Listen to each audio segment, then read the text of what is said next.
Have you ever felt imposter syndrome? And I'm not just talking about at work. Of course, at work, there's times that we just don't feel like we're cut out for what we're doing, or we feel like other people can do it better, or perhaps that we shouldn't even be where we are. But have you felt imposter syndrome in other areas of life, like in your relationship with your spouse, or maybe even being a parent or in sports? Imposter syndrome shows up all over. In fact, 80% of Americans have reported feeling imposter syndrome at work. And I would say close to everybody has felt it at some point in their life in some area. Good news. We're going to talk today to the expert, Romy, about how to overcome this feeling of imposter syndrome and have absolute confidence. Let's rock. Here's your host, Matt O'Neill.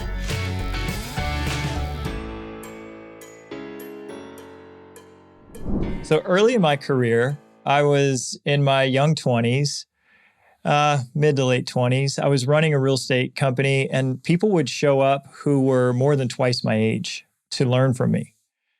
And I had a major feeling of imposter syndrome. I still felt like a kid. Like I still felt like I hadn't grown up and matured. And people who had huge careers, who'd been C-suite executives, Ben Lopper was one of them, came to work at my company and came to learn from me about what to do about this career in real estate. And I, over and over again, felt like they shouldn't be doing this. I don't belong in this position. I don't know what I'm doing. And this whole feeling of imposter syndrome is something that runs a lot of our lives. And it doesn't just show up in our career. We can feel imposter syndrome. I know the first day I was a dad, I said, I don't know how to raise this baby.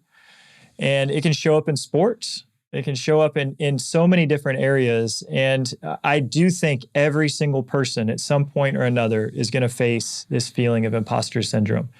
Thankfully, we have got the expert who has been coaching people on how to overcome this destructive emotion and coach them into confidence. Her name is Romy Vandermeer, and Romy is here to teach us all the good news. Romy, welcome to the show.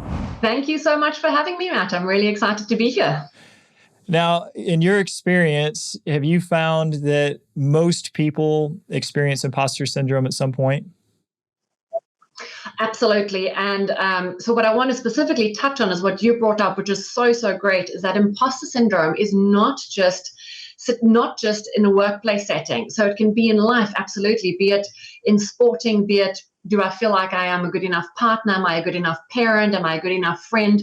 So yes, you're so right. It shows up in so many different ways. And workplace is just the most prevalent in terms of knowing about it. And I think the latest stats are somewhere 80% of Northern Americans have faced imposter syndrome or felt feelings of imposter syndrome in some way, shape, or form, which is just a really, really, really massive number. So 80% of North Americans feel this at the workplace. As you were mentioning these different areas, I remember feeling imposter syndrome in my marriage. Early in my marriage, I remember I was in premarital counseling, and Pastor Michael Morris said to me, he said, Matt, this woman, Katie, has given up every single thing for you. She's given her entire life, every other option to be with you. Are you taking this seriously? Yeah. And in that moment, I was like, no, I'm not a grown-up. I can't handle this type of commitment. And so again, am I the man deserving of this woman? That was definitely an imposter syndrome moment for me as well. So what is this feeling? Can you describe what is imposter syndrome and why we get it? Absolutely. So I have a little bit of a different take on this because it is so very prevalent and because it really is, it's a feeling, right? So how do you really, really know that you have imposter syndrome? The typical feelings, just to touch on them quickly, are this inherent fear of failure, feeling of being exposed as a fraud, of not being good enough, about making mistakes and being ridiculed for these mistakes, this constant self-doubt and having this imposter monster on your shoulder telling you that you're not good enough, you're not worthy, you're not deserving. So there's a lot of these feelings, and you often start comparing yourself to others, thinking, oh, this is where I should have been in life. Look at what they've achieved versus what I've achieved. And really these feelings of inadequacy. But the thing is, because this is so broad, that a lot of this will resonate with people. So from my experience, that what I really like to do is to do an inventory to see of what really is going on. And there's 5 main things that I would suggest to really look at. And the first thing is it situational? So often case, let's take an example of a presentation. So in a week's time, you've got a presentation that's coming up. And on the day of the presentation, you are really nervous and you didn't prepare for it. So you have these feelings of, I don't know if I'm worthy to be doing this. Am I going to make mistakes? What are people going to be thinking of me? So that feeling comes up because of the situation, versus someone who really has imposter syndrome. They will be stressing weeks in advance over the smallest details. Have they really done the effort and put everything that they need to into this presentation? On the day of the presentation, they still have these feelings of, oh my gosh, what if I'm going to make a mistake? What if they're going to laugh at me?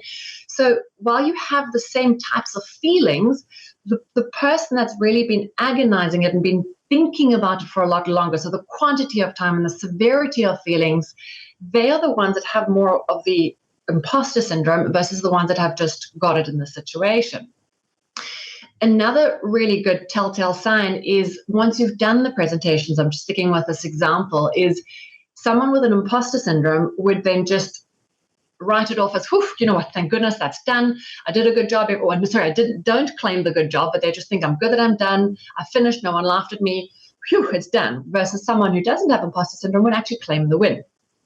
And the last point is really the constant need to educate yourself. So if you feel that you aren't worthy of doing something, then you want to get more degrees, more qualifications, more skills, more, versus someone who doesn't have imposter syndrome would not tend to something like that.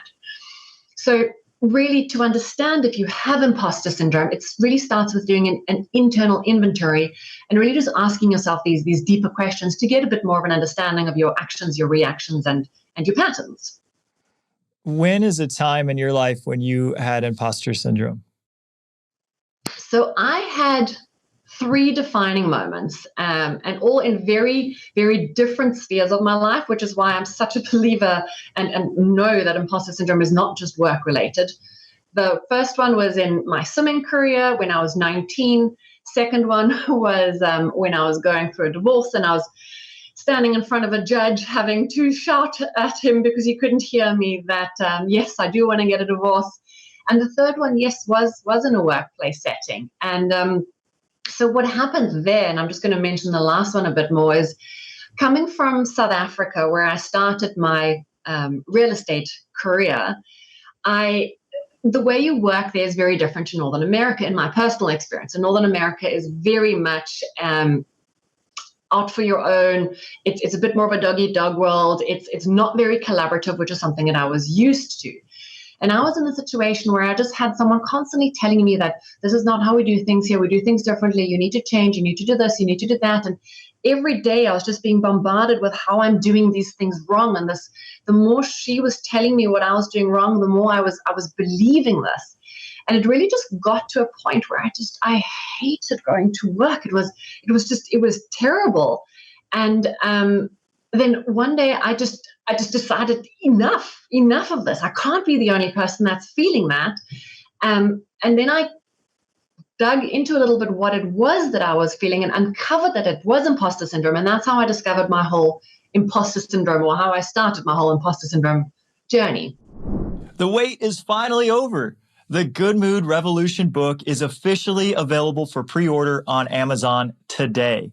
You can go to Amazon and look for Good Mood Revolution book. And in this book, you're going to find the 8 bad moods that get in the way of your happiness. You're going to learn strategies on how to overcome each of these 8 negative thoughts. They're all lies anyway. And then what the thought patterns are that make us happy every single day. You're also going to learn strategies that can make you really feel fulfilled in your life and make other people around you feel fulfilled as well. So go on Amazon, look for Good Mood Revolution book, and order yours today.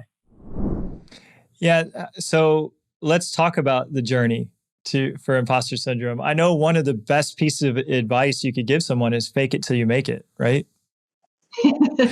Yes, and that is probably the worst advice. Like, I think of all of the advices, that must be hands down the worst thing. Because the thing is, if you are copying someone else, or you're doing what you are told to do, or you're following systems or methods that people are imposing on you, they're not inherently authentic to you.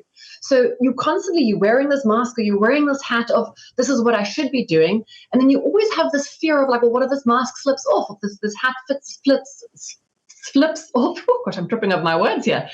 And that adds a whole nother layer of stress. So no, of all the pieces of advice, do the opposite of that and find what works with you, what you can connect to, what authentically just sits right with you, and do that. Because if you do that, then you start building on your confidence, and then you can show up from a place of authenticity. And yes, there'll still be nerves and all that, but you're not worrying about that whole other side of, what if I do things wrong, and what if my mask slips off and they find out that I am not the person who I'm saying or portraying that I am. So fake it till you make it actually makes imposter syndrome worse. Worse. It actually makes it worse. Absolutely, hands down, makes it worse. Yes. Because yes. Because so big thing, do not do. You know you're faking it, and you know that you're not being who you really are, and then you're worried that everyone is going to figure you out, that you're just faking it anyway. And so the imposter syndrome will grow with this idea of fake it till you make it. So I had a coach a long time ago that said, instead of fake it till you make it, I want you to make it until you make it. And I'm like, what do you mean by that? I like that. And he said, I want you to build on what you're doing well and lead with confidence. And so that when you're walking in there, you're going to make the results that you know you're capable of making, and you're just going to make it until you make it. I'm like, well, what if I don't feel super confident? And he said, well, that's the first step, is you have to feel super confident. So Romy, I know that's one of the things that you advise people to do, is to build on confidence. What are some things you would coach somebody who's feeling imposter syndrome in some area of their life? What would you coach them to do? So there's two main things that I think are just really great and really easy starting points. Is we're just told from society constantly how to behave, what to do, how to act, how to react. And this feeds into the imposter syndrome, and it feeds into the faking till you make it. So we need to counterbalance that. And I find the very, very best way to counterbalance that is such a simple thing, but it's starting to document and to write down all of your achievements. And it doesn't matter how big or how small they are. It's just literally starting with that. When was the last time that you showed someone some kindness? When was the last time that you were able to help someone, or give them some time that you'd set aside specifically for them? In sporting, maybe you achieved something that was just, you won a rosette in a race that you did. Or at work, you did a presentation that you were really nervous to do, but you did do it. So when we take the time to sit down and really just write down all the achievements that we've actually done and what we have really accomplished, we'll quickly start to see that we've really, really done a lot, and that we are worthy. I think that's a very, very big thing. The worthiness is a big thing. And the more you start writing this down and start counterbalancing the external influences versus the internal beliefs of, look, here, I've actually got documented what I am capable of, because this is actually what I have achieved. It really just starts bringing about more of a balance. So when you start writing it down, don't just write it down and forget about it. Actually flip through it. And when you have a low, or maybe you have a bit of a nervousness coming up, read through it and just look at all the things that you have really, really done and achieved. So I think that is the easiest and the number one thing to start with. So that some people call this a hit list.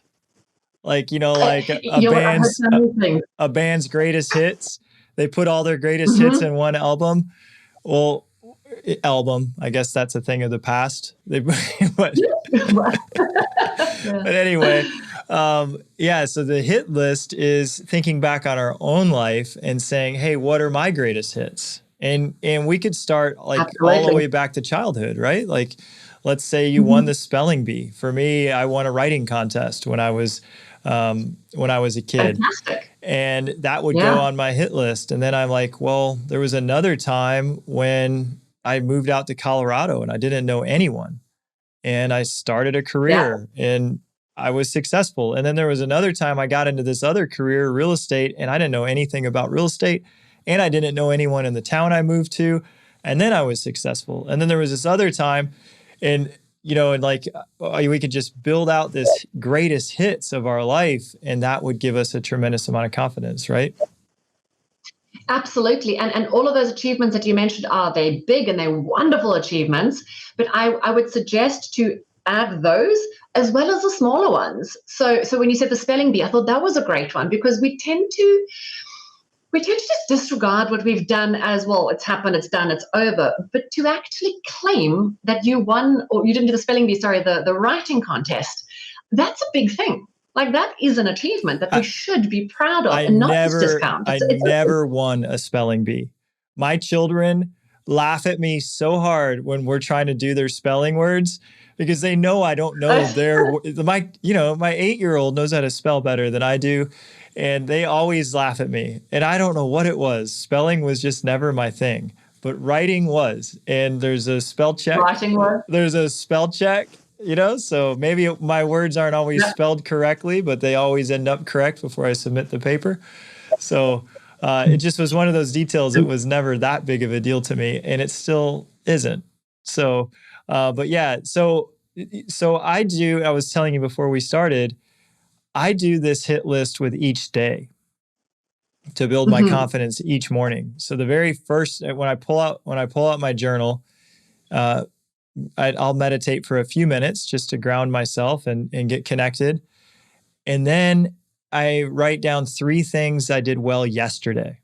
And they are usually small, right? Because in one day, I didn't go, build an Eiffel Tower yesterday.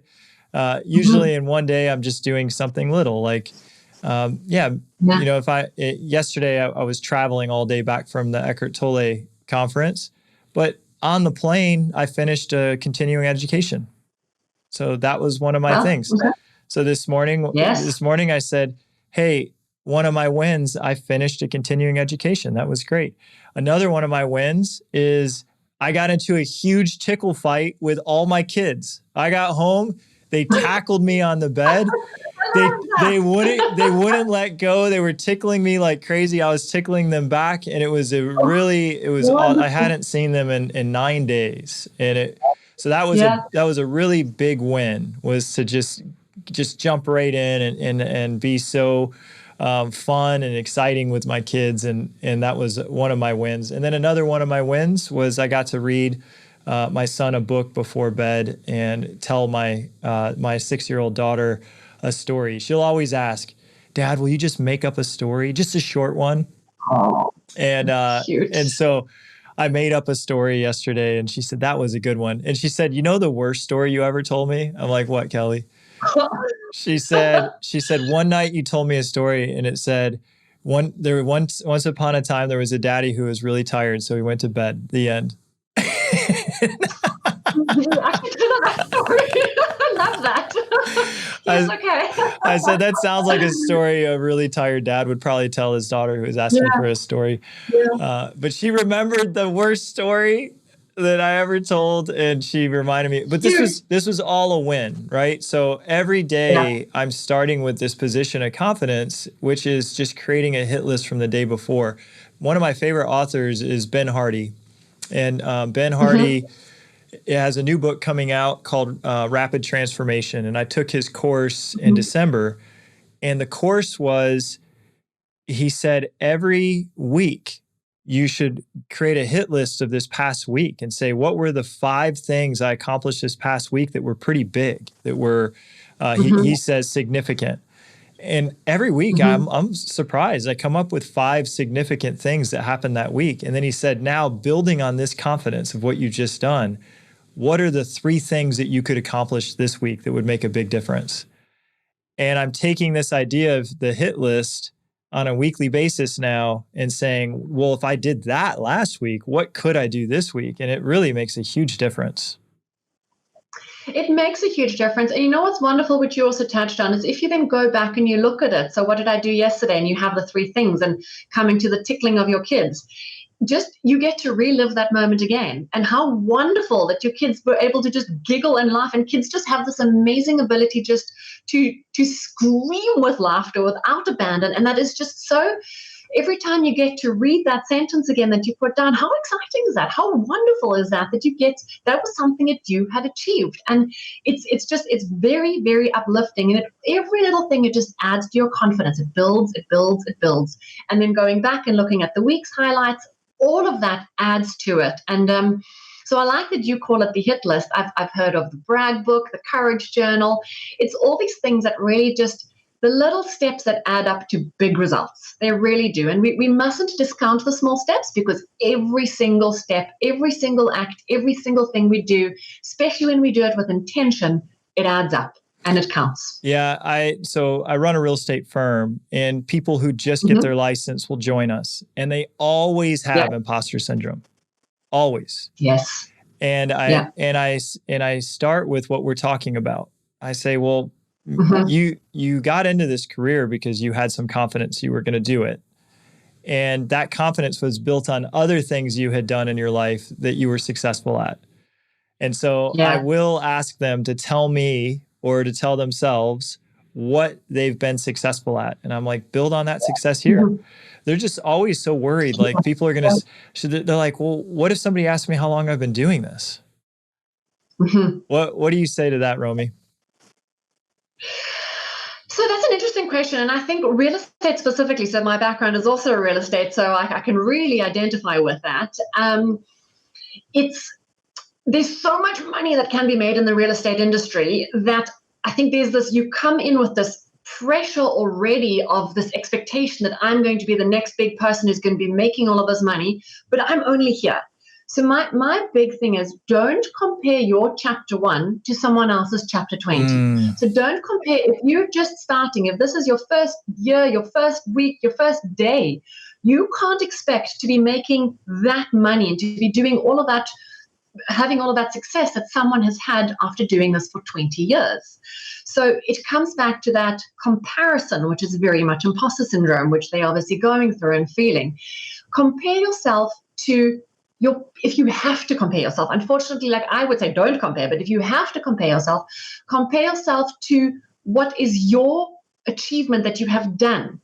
Where are you in relation to that? How can you build on that? And not to someone external of you, not to someone who's 20 years ahead of you.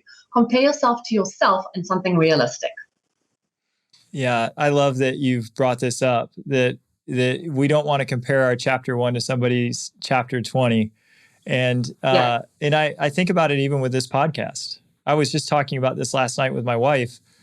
I felt imposter syndrome to start the podcast. I said, here who's going to listen to this show? I've never given podcast speeches before. I may not even have anything interesting to say to anyone. And then now we're over 100 episodes in. And I was just saying to Katie, I said, it's amazing how much better my interviews have gotten. And it only took 100 episodes. And you know what? It's very brave to start something like that. It's very brave. And that again is something to claim as a win. And the fact that you're now 100 episodes in, that's massive. That's just such a wonderful achievement. You've got a wonderful following. But it all starts. And yes, we have this fear of failure, and we have this fear of, am I going to be good enough? Is anyone going to be listening to me? But it's just sticking to that consistency, comparing yourself to yourself if you have to compare yourself, and just every day doing something and writing in your brag book or your courage journal or your hit list or whatever it is to keep that momentum going and really embracing that. You know what? If something doesn't go exactly the way I had planned, where can I win? And that's the second thing I'd like to touch on is... before we get into number 2, can I just share one little story about this? Don't compare our chapter 1 to someone's chapter 20. So I have my first book being released this December. And that's exciting. I'm so excited. And I've worked on it really hard. It's been 3 years of effort. And what's crazy, I've written this book 3 times. The first time was my first attempt, and then I rewrote it a second time, and then I rewrote it a third time. It's way better the third time. Great. Which I'm excited about, because it won't just be my very first book. It's really my third book. But, of Great course, reframe. That's a really great reframe. Well done. of course, the books I read are New York Times bestsellers. And I already know that there's like this pressure that, this book, I want people to read this book. And so I would compare my book with Eckhart Tolle's book, The Power of Now, which has sold, millions and millions of copies. But as I was saying before we got on the episode, I just spent the weekend with Eckhart in California. And he said when he was his very first retreats, just a couple people would show up and he'd be he said one time he gave a weekend retreat and only one person showed up. And he said he's like, I gave a great retreat, just me and this person. Right. I gave the best retreat I could to the one person who showed up. And now this guy is now the fourth most influential spiritual teacher in the world, next to the Pope and the Dalai Lama and Oprah, and it's Eckhart Tolle. But his chapter 1 was giving speeches to one person. And that really that put some things in perspective. Now he's 75 years old and he's selling out big stadiums and big arenas and things like that to give his talks. But it wasn't that way when he was in chapter 1. It probably took now 100 chapters for him to get where he is. And it gave me a little bit of okay, even the greatest of all time have to start somewhere. And that's the thing. It's like we forget, or we don't look at that part, that everyone has to start somewhere. You don't start off and become a millionaire by Monday, despite what social media tries to have us believe. And there's all these sale tactics and everything out there. It's not realistic. Does it happen to here and there a few people?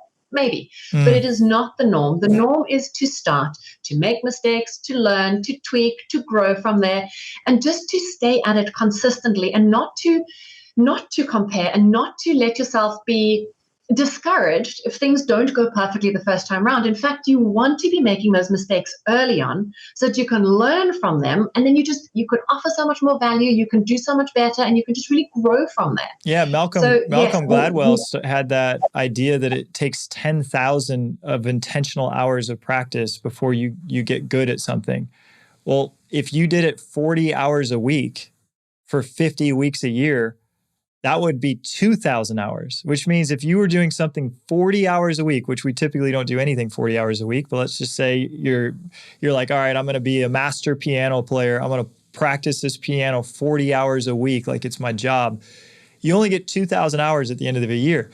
It would take 5 years of practicing piano 40 hours a week before you get what Malcolm Gladwell says is mastery. And at that point, we then will have a skill set that people would say, oh, okay, this person can really do this well. Are you looking to take your happiness to another level? If you're looking to be more successful, we need to be happier, because success and happiness go hand in hand. But sometimes we get stuck in thought patterns we don't even know are holding us back. And we need a coach or a mentor to see things we can't see with our own eyes.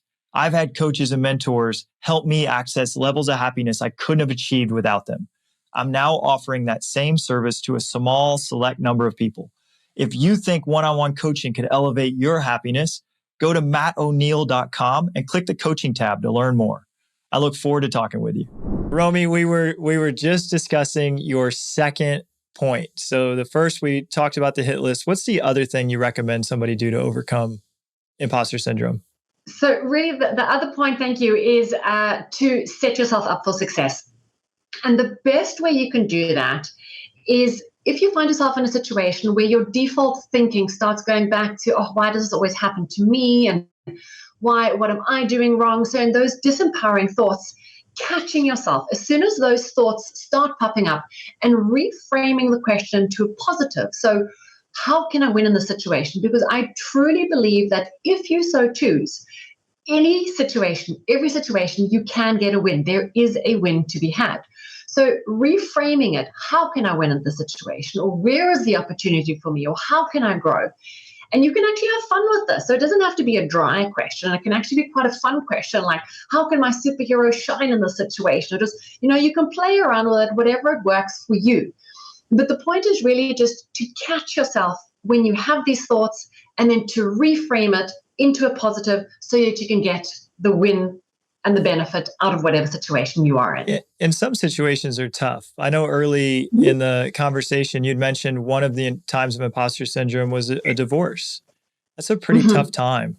And emotionally, that doesn't feel like a win.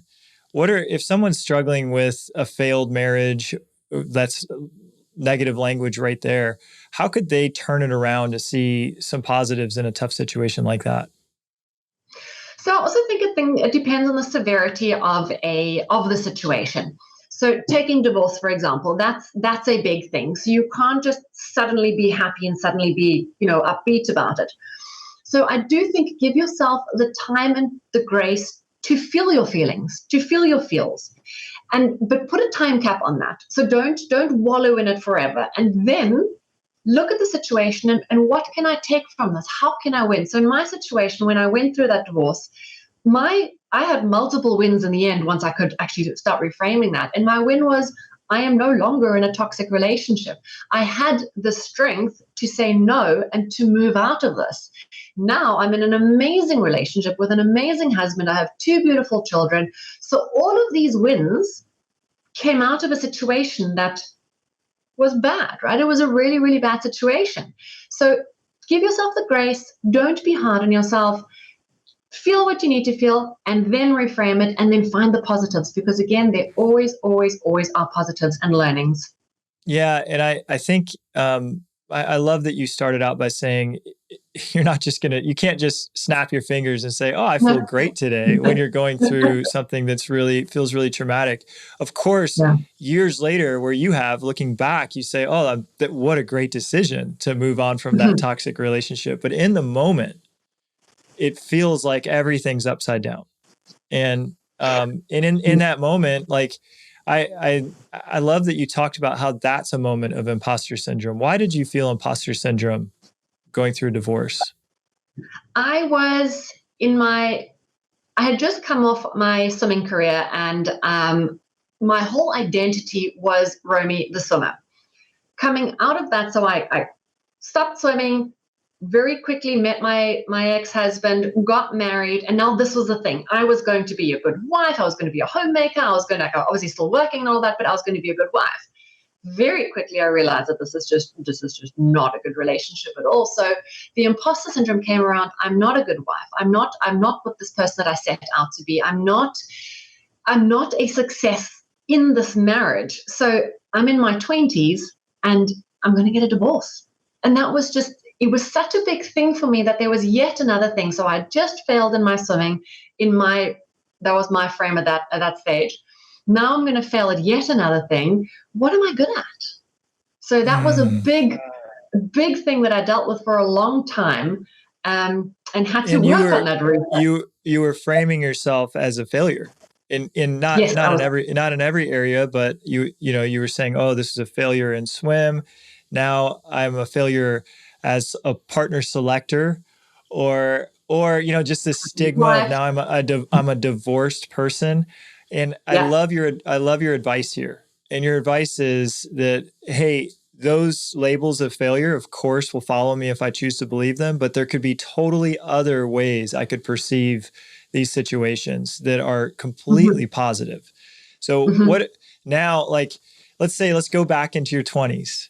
With your wisdom now, if you were to go back through those experiences of not having the swimming career that you were hoping for, not having the marriage that you were hoping for, how would you reframe them sooner? And what would you have told yourself, like, that were going to be the positives? That's a good question. How would I reframe them sooner? So if I would have the life experience that I do now, it all started with the swimming. So I quit. So let me take it back a step. I had just done the Olympic qualifying time, maybe a year before Olympic trials. And thank you. And I quit swimming the month before Olympic trials. My dad will never understand this. But I was just so listening to this internal voice of, you're going to fail anyway. So just remove yourself from the situation. Don't put yourself into a situation where you're going to prove that you are going to fail. If I had been able to reframe that okay, maybe I've had a couple of bad meets, maybe a couple of bad things happened. It doesn't make me a bad swimmer.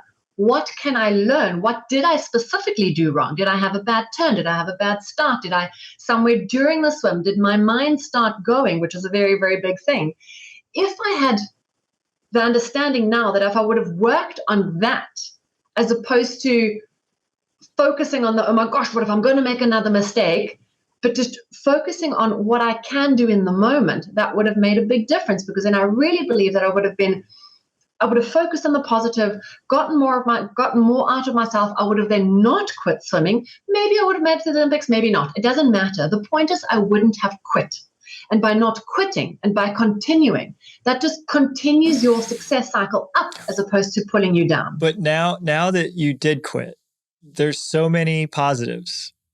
So how, because sometimes I think the hardest things to reframe are things that we're disappointed in with ourselves.